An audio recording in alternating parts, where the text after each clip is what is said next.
ఓం శ్రీ గురుభ్యో నమ. ఓం శ్రీ మాత్రే నమ. ఆగస్టు 17వ తారీఖు నుంచి సెప్టెంబర్ 17వ తారీఖు వరకు కూడా రవి సింహరాశిలో మఖా నక్షత్రంలో సంచారం చేయటం జరుగుతుంది. ఈ సంచారం చేయటం వల్ల సంవత్సరం తర్వాత తన సొంత రాశి అయిన స్వక్షేత్రంలో సూర్యభగవానుడు సింహరాశిలో సంచారం చేయటం వల్ల మనకి ఎలాంటి ఫలితాలు జరగబోతున్నాయి అంటే ఇవన్నీ కూడా గోచారరీత్యా చెప్పబడే ఫలితాలు అంటారు. గోచార ఫలితాలకి అలానే బర్త్ చార్ట్కి ఉన్న డిఫరెన్స్ చాలా ఉంటుంది. గోచారం అంటే ఏమిటంటే 20%.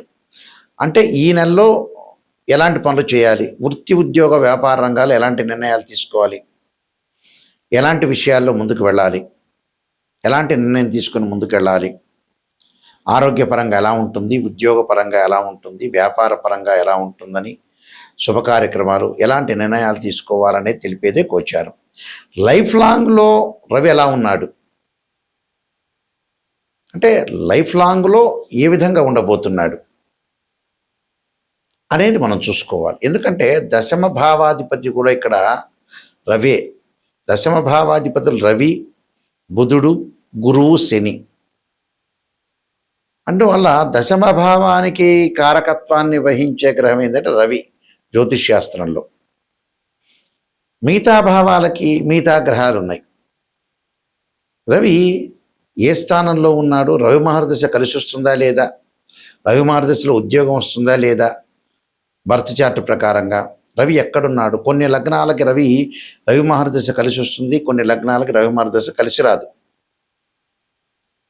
ఎలాగ కలిసి వస్తుంది ఏమిటి అనేది మనం చూసుకోవాలి. చూసుకొని ముందుకెళ్తే మనకు అనుకూలమైన ఫలితాలు వస్తాయి. అయితే మేషరాశి వారికి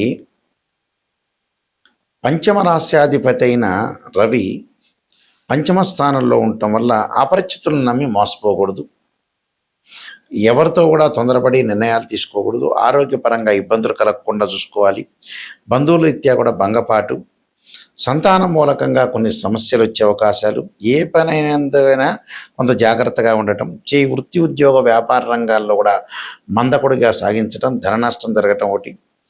అలానే ధన విషయంలో ఏదో అనవసరమైన విషయాల్లో ముందుకు వెళ్ళటం, తగినట్లుగా ధనం వచ్చే అవకాశాలు లేకపోవటం, గర్భ సంబంధమైన వ్యాధుల విషయంలో కూడా జాగ్రత్త ఉండాలి. ఉద్యోగ ప్రయత్నాల్లో కూడా కొంత విఫలమయ్యే అవకాశాలు ఎక్కువగా ఉంటాయి. అంటే మేషరాశి వాళ్ళు ధనపరంగా ఇబ్బందులు కలగటమే కాదు, ఉద్యోగపరంగా కొన్ని ఇబ్బందులు కలగటం, ఉద్యోగపరంగా చికాకులు, నిరుద్యోగులకు మంచి ఉద్యోగ అవకాశాలు లేకపోవడం జరుగుతుంటుంది. ఏదైనా ఉద్యోగానికి ప్రయత్నం చేసిన జాబ్కి ఏదో రకంగా శాలరీలు తక్కువ ఉండటం ఒకటి, ఉద్యోగం చేయలేకపోవటం, అధికారుల యొక్క అనుగ్రహం లేకపోవటం, ఇలాంటి సంఘటనలు జరుగుతూ ఉంటాయి. అంటే వృత్తికారకుడే రవి కాబట్టి కొంత జాగ్రత్తగా ఉండి ముందుకెళ్ళటం చాలా ఇంపార్టెంట్. దానికి కొన్ని నేను పరిహారాలు చెప్పబోతున్నాను. ఆ పరిహారాలు మీరు పాటించి ముందుకెళ్ళటం మంచిది. ఇవన్నీ కూడా గోచారరీత్యా చెప్పబడే ఫలితాలు అంటారు. ఈ గోచారరీత్యా చెప్పబడే ఫలితాల్లో ఈ నెల రోజుల పాటు ఈ రవిగ్రహము ఆరోగ్యాన్ని, అలానే ఉద్యోగాన్ని, చికాకులు, గొడవలు, ఇలాంటివన్నీ కూడా మంచి చెళ్ళు, నష్టాలు, లాభాలు రవి వల్ల జరుగుతుంటుంది. అంటే సూర్యగ్రహం యొక్క అనుకూలత అనేది మనకు ఉండాలి. ఉద్యోగపరంగా, ఆరోగ్యపరంగా, ఆరోగ్య ప్రధాత అంటాం మనం. అలానే ఇక్కడ రవి ఎవరి జాతకంలో బాగలేకపోతే, ఎవరి జాతకంలో అయినా సరే రవి బాగలేకపోయిన వాళ్ళు ఖచ్చితంగా సూర్యుడు యొక్క అష్టకాన్ని, ఆదిత్య హృదయ పారణం చేసుకోవాలి. ఆదిత్య హృదయ పారణంతో పాటు వీళ్ళు అనుసరించాల్సిన విధానం ఏంటంటే మాతాంగీదేవి యొక్క స్తోత్రాన్ని పారణం చేయాలి. మాతాంగీదేవి యొక్క స్తోత్రం పారణం చేయాలి. ఆదిత్య హృదయం ఒకటి, సూర్యుణ్ణి ఆరాధన చేయటం, సూర్య నమస్కారాలు చేయడం చాలా మంచిది. ఇవన్నీ కూడా గోచారీత్యా చెప్పబడే ఫలితాలు, బర్త్ చార్ట్ను అనుసరించే ఫలితాలు కావు. అయితే గోధుమలు దానం చేయాలి ఆదివారం రోజున. గోధుమ రవ్వతో కానీ పిండితో కానీ ఏదైనా ప్రసాదం చేసి దేవాలయంలో ప్రధాన అర్చకులకు ఇవ్వటం వల్ల, వాళ్ళందరూ కూడా వితరణ చేయటం వల్ల, వాళ్ళందరికీ కూడా ప్రధాన అర్చకులు వితరణ చేయటం వల్ల సూర్యుడి యొక్క దోషం పోతుంది. అంటే ఆరోగ్యం మెరుగుపడుతుంది, ఉద్యోగ ప్రయత్నాలు సఫలీకృతం కావటం, నిరుద్యోగులకు మంచి ఉద్యోగ అవకాశాలు రావటం. అంటే ఆరోగ్యం అనేది ఫస్ట్ ప్రయారిటీ కదా. మనకి ఆరోగ్యం బాగుంటేనే మిగతావన్నీ బాగుంటాయి. అందువల్ల ఇవన్నీ కూడా గోచారీత్యా చెప్పబడే ఫలితాలు అంటారు.